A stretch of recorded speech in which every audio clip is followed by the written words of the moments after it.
Odisha staff selection commission एते बेपर्य भाव चली जे एठी 2025 मसीहा डिसेम्बर मासरू ये 2026 जनवरी 2 तारिख हो गला।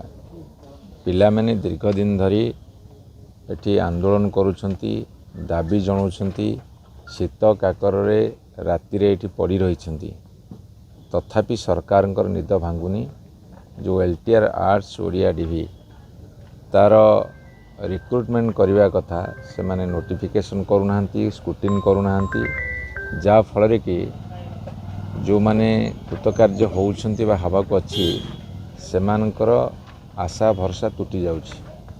2023 मसीहा नोटिफिकेशन को आज पर्यंत मध्य से कंप्लीट करि पारुना। तेणुक आम डिमांड रखुचु राज्य सरकार तुरंत हस्तक्षेप करंतु।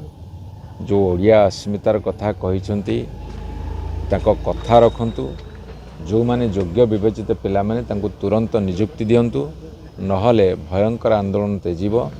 आमे कथा दउछु तांको, जदि ए कथा न सुनिबे आमे डेलीगेशन जाई स्टाफ सिलेक्शन कमिशन को भेटिबु एवं डिमांड करिवु तांकर दाबी को तुरंत पूरण करंतु।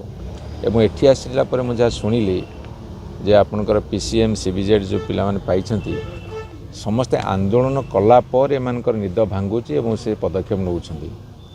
जदि आंदोलन एकमात्र पंथा एवं नीति सरकार हब जे जे पार्टी करिवो आंदोलन करिवो ता कथा सुना जिवो ताले सरकार चलिनी।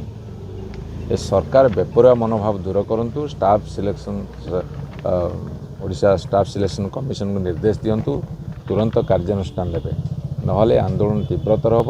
से ओडिशार बहु लोक एमानकु समर्थन करी राजरास्ता को ओह्लैबे।